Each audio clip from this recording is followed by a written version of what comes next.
Hello बच्चों, तो आप सभी का हमारे इस YouTube चैनल मिशन 2 पे आप लोगों का बहुत बहुत स्वागत है। तो बच्चों, आज हम करने जा रहे हैं क्लास 10th का सामाजिक विज्ञान का model paper, weekly test model paper set 1। और ये जो मॉडल पेपर है ना, आपके वीकली टेस्ट के लिए बहुत ही ज़्यादा इंपॉर्टेंट है। तो आप इस वीडियो को पूरा ज़रूर देखना और अपने सभी साथियों को शेयर ज़रूर कर देना। तो चलिए फिर शुरू करते हैं। इस मॉडल पेपर के जितने भी प्रश्न दिए गए हैं सभी को हम लोग एक एक करके देखते हैं। देखिए, जो उसका सबसे पहला क्वेश्चन है काफी इंपॉर्टेंट है। ठीक है, भारत की दो प्रमुख खाद्यान्न फसलें कौन सी है? ठीक है, तो भारत का दो प्रमुख खाद्यान्न फसल का नाम बताना है। देखिए, चार ऑप्शन है, चावल और गेहूं, गेहूं और मक्का, चावल और बाजरा, मक्का और चना। ठीक है, तो भारत की दो प्रमुख खाद्यान्न जो फसल है ना बच्चों, ये चावल और गेहूं है। ठीक है, ऑप्शन नंबर ए इसका बिल्कुल राइट हो जाएगा। बढ़ते हैं हम लोग दूसरे नंबर क्वेश्चन पे। दूसरा जो क्वेश्चन है, किस फसल को सुनहरा रेशा भी कहा जाता है? काफी इंपॉर्टेंट सवाल है बच्चों। ठीक है, ये आपके वीकली टेस्ट के साथ साथ आपके फाइनल एग्जाम के लिए भी बहुत ज्यादा इंपॉर्टेंट है। किस फसल को सुनहरा रेशा कहा जाता है? तो जूट को बच्चों। ठीक है, जूट को जो है ना सुनहरा रेशा कहा जाता है।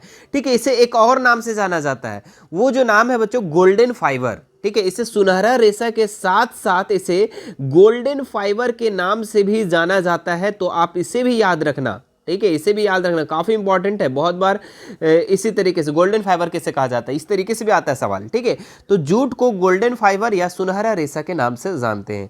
चलिए नेक्स्ट क्वेश्चन देखते हैं हम लोग। इनमें से कौन सी रबी फसल है? ठीक है, तो इसमें से आपको बताना है रबी फसल। देखिए, फसल दो तरीके से होते हैं। ठीक है, रबी फसल, खरीफ फसल। तो इसमें से आपको बताना है रबी फसल। तो चावल तो आपका खरीफ हो गया। चना, चना जो है बच्चों ये आपका रबी फसल है। ऑप्शन नंबर 20 का बिल्कुल राइट हो जाएगा। मोटे अनाज भी खरीफ और कपास भी खरीफ है। ठीक है, चलिए आगे हम लोग नीचे भी आप लोग को रबी और खरीफ के बारे में और ज्यादातर आपको बताने वाले हैं। ठीक है, ज्यादा से ज्यादा उसमें एग्जाम्पल बता देंगे। मैक्सिको ओलंपिक कब हुआ था? ठीक है, तो मैक्सिको का जो ओलंपिक हुआ था ना बच्चों, ये हुआ था 1968 में। ऑप्शन नंबर 20 का बिल्कुल राइट हो जाएगा। 1968 में मैक्सिको ओलंपिक हुआ था। ठीक है, आगे देखते हैं नेक्स्ट क्वेश्चन। अमेरिका में नागरिक संरक्षण अधिकार आंदोलन निम्न में से किसने शुरू किया था? ठीक है, तो अमेरिका में नागरिक संरक्षण अधिकार आंदोलन जो हुआ था ना, वो कौन शुरू किया था बच्चों? तो ये किया था मार्टिन लूथर किंग। ठीक है, Martin Luther king. Option number 20 का बिल्कुल राइट हो जाएगा।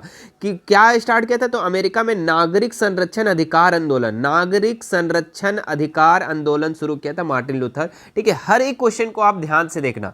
ठीक है, वीकली टेस्ट के लिए तो इंपॉर्टेंट है ही, आप लोग को फाइनल एग्जाम के लिए भी इंपॉर्टेंट है। ठीक है, सामाजिक विभिन्नता पाई जाती है। ठीक है, तो सामाजिक विभिन्नता किस में पाई जाती है बच्चों? केवल खाड़ी देशों में, केवल गरीब देशों में, छोटे देशों में, सभी देशों में?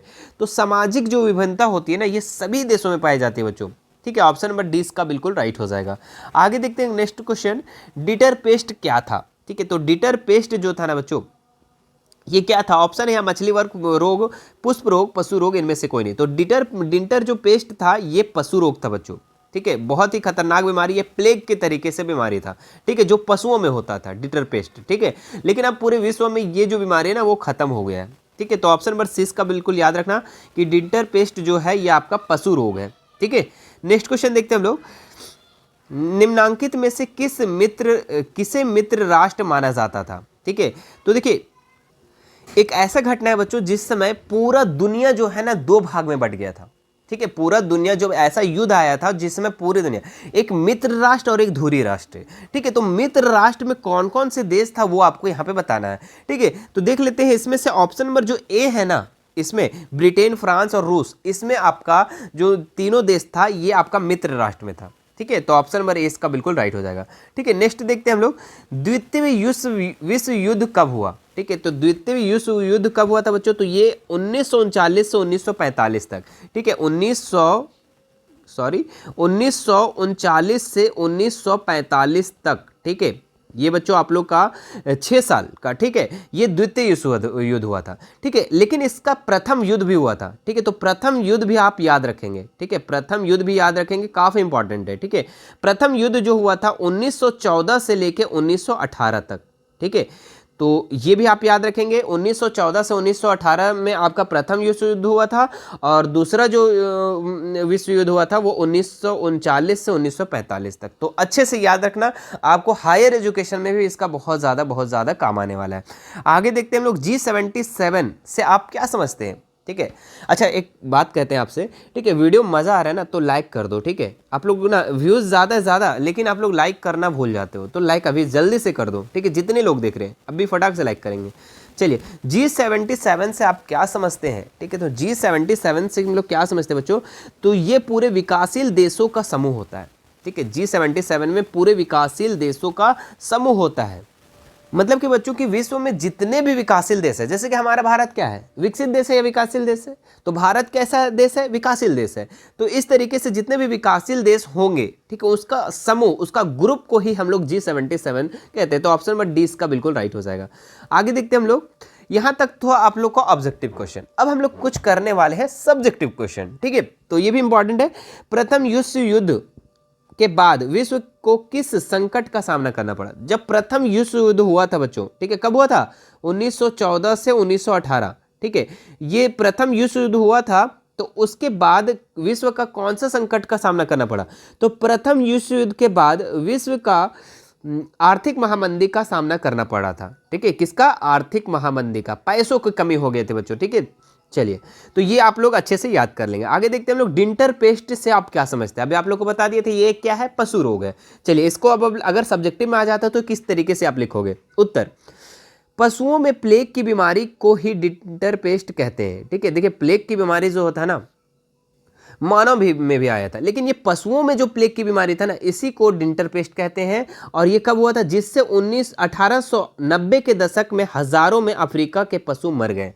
अफ्रीका में बच्चों, ठीक है, 1890 ईस्वी में बहुत सारे इस बीमारी से मर गए थे, ठीक है, जिससे स्थानीय लोगों की आजीविका और अर्थव्यवस्था पर बड़ा गहरा प्रभाव पड़ा, ठीक है।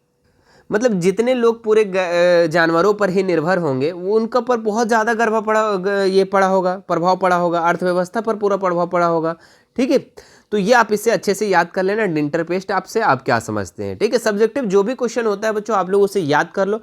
वीकली टेस्ट में अगर नहीं भी आता है, ठीक है, जितने क्वेश्चन बताते हैं, मान लो उसमें 3 आया, 3 नहीं आया, ठीक है, तो जितने क्वेश्चन बताएं सभी का सभी याद कर लेना, ठीक है। आपका कभी वेस्ट नहीं जाएगा। आपको फाइनल अब एग्जाम देना बचा हुआ है, फाइनल, अर्धवार्षिक, सभी में काम आने वाला है, ठीक है। चलिए आगे देखते हैं नेक्स्ट क्वेश्चन, चावल की खेती के लिए उपयुक्त भौगोलिक परिस्थितियों का वर्णन करें।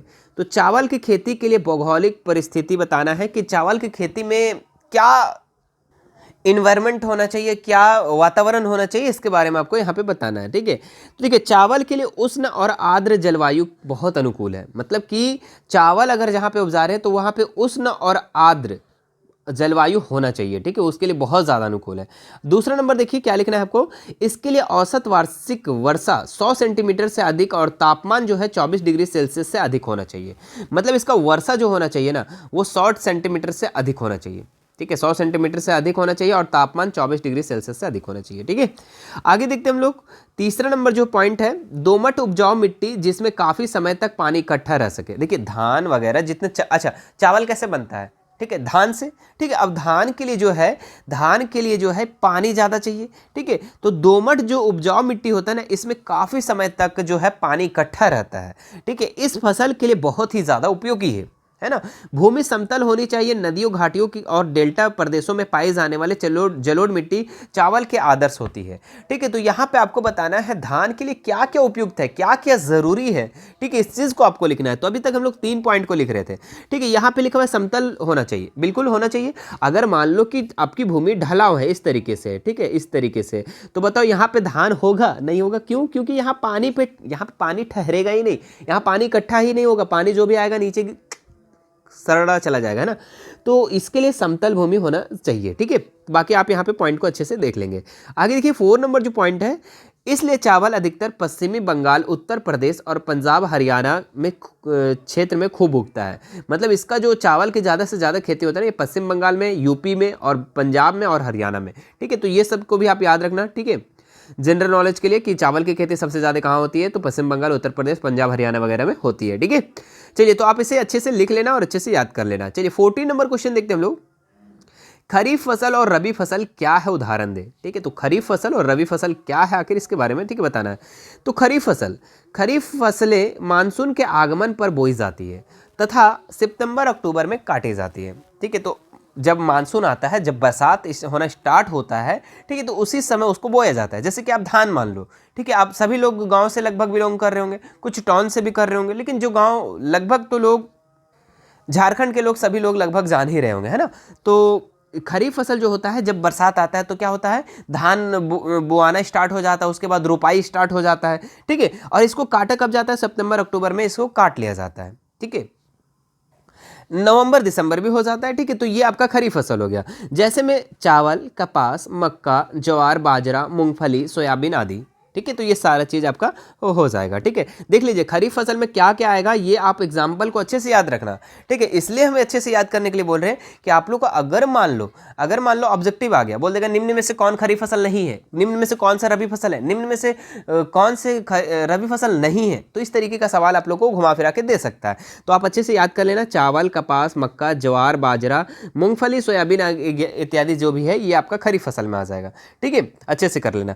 अब रबी फसल क्या है ये देख लेते हैं। मानसून की बारिश खत्म होने के बाद सर्दियों में बोई जाती है, ठीक है। मानसून खत्म हो गया, अभी जो मौसम चल रहा है वो भी आपका खत्म हो गया, सर्दी जब स्टार्ट हो जाता है, ठीक है, अब तो लगभग स्टार्ट हो गया है, तो अब जो स्टार्ट होने वाला है, अब जो है ये बोया जाएगा क्या, रबी फसल, ठीक है। और गर्मियों में इसे काटी जाती है, जब गर्मी स्टार्ट हो जाता है तो उस समय काटी जाती है। इनकी फसल का मौसम अक्टूबर से अप्रैल तक चलता है, ठीक है। मतलब कि नवंबर में बोया जाता है, कहीं कहीं अक्टूबर में बोया जाता है, तो अक्टूबर से अप्रैल तक चलता है, अप्रैल में इसे काट लिया जाता है। जैसे चना हो गया, गेहूं हो गया, सरसों हो गया, जई हो गया, अलसी हो गया, ये सब आपका इसमें हो जाएगा रबी फसल में। तो दोनों पॉइंट को अच्छे से याद रख लेना, ठीक है। उदाहरण जो है ना अच्छे से याद कर लेना, ठीक है। एक रबी फसल में गेहूं, चना, जौ, सरसों वगैरह आ जाएगा, ठीक है। चलिए अब हम लोग क्या करते हैं ना, कुछ एक्स्ट्रा प्रैक्टिस क्वेश्चन कर लेते हैं, क्योंकि हम लोग हर बार जो है ना हर मॉडल पेपर में कुछ एक्स्ट्रा क्वेश्चन कर लेते हैं ताकि आपका टेस्ट अच्छा जाए, ठीक है, और आपका प्रैक्टिस बना रहे, आपका फाइनल के लिए भी काम है, ठीक है। तो चलिए इसका पहला नंबर देखो, रेशम उत्पादन के लिए रेशम के कीटों को पालना क्या कहलाता है। तो रेशम जब उत्पादन होता है बच्चों, ठीक है, तो उसके लिए रेशम कीटों को पालना क्या कहते हैं। रेशम कीटों को हम लोग पालते हैं, ठीक है, और ये कहाँ पे पाला जाता है ये आपको कमेंट करके बताना है। रेशम के कीट कहाँ पाला जाता है, ठीक है, आप लोगों को पहले भी बता चुके हैं। लेकिन ये रेशम कीट के पालना को क्या कहते हैं, तो इसको हम लोग सेरीकल्चर कहते हैं। क्या कहते हैं, सेरीकल्चर। ऑप्शन नंबर 20 का बिल्कुल राइट हो जाएगा, ठीक है। और रेशम की किट जो है पालते हम लोग कहाँ पर है ये आप हमें नीचे कमेंट करके बताना, ठीक है। बहुत लोग को पता भी होगा, ठीक है, लेकिन अभी भूल जा रहे होंगे, ठीक है। लेकिन जब आंसर पता चल जाएगा तो अरे ये था, हम तो याद था लेकिन बोल नहीं पाए, है ना। तो आप लोग उसे अच्छे से कर लेना। आगे देखते हैं हम लोग दूसरा नंबर सवाल क्या लिखा है, निम्नांकित में से कौन सा उसे कृषि प्रणाली को दर्शाता है, उस कृषि प्रणाली को दर्शाता है जिसमें एक ही फसल लंबे चौड़े क्षेत्र में उगाई जाती है। तो एक ही फसल को जब हम लंबे चौड़े क्षेत्र में उगाए जाते हैं तो उसको हम लोग रोपण कृषि कहते हैं। क्या कहते हैं उसे, रोपण कृषि। ऑप्शन नंबर 6 का बिल्कुल राइट हो जाएगा। जैसे कि धान वगैरह हो गया, ठीक है, गेहूं वगैरह हो गया, ये सब सारे रोपण में आ जाएगा, ठीक है। आगे देखते हैं नेक्स्ट क्या लिखा हुआ है, निम्नांकित में से कौन सी एक फलीदार फसल है। तो बच्चों इसमें दालें जो है ना, दाल वगैरह ये सब आपका फलीदार फसल में आ जाएगा। ऑप्शन नंबर 1 का सही हो जाएगा। गन्ने का प्रमुख उत्पादक राज्य, मतलब कि गन्ने, कतारी, अपने लैंग्वेज में जान लो, कतारी, गन्ना। तो ये इसका जो प्रमुख उत्पादक राज्य क्या है, ठीक है, मतलब कि कहाँ पे ज़्यादा इसका ये उपजाया जाता है, ठीक है। तो ये आपका बच्चों ये जो उपजाया जाता है ना, ये आपका उत्तर प्रदेश, यूपी में जो है ना सबसे ज़्यादा गन्ना का उत्पादन होता है। आगे देखते हैं हम लोग नेक्स्ट क्वेश्चन।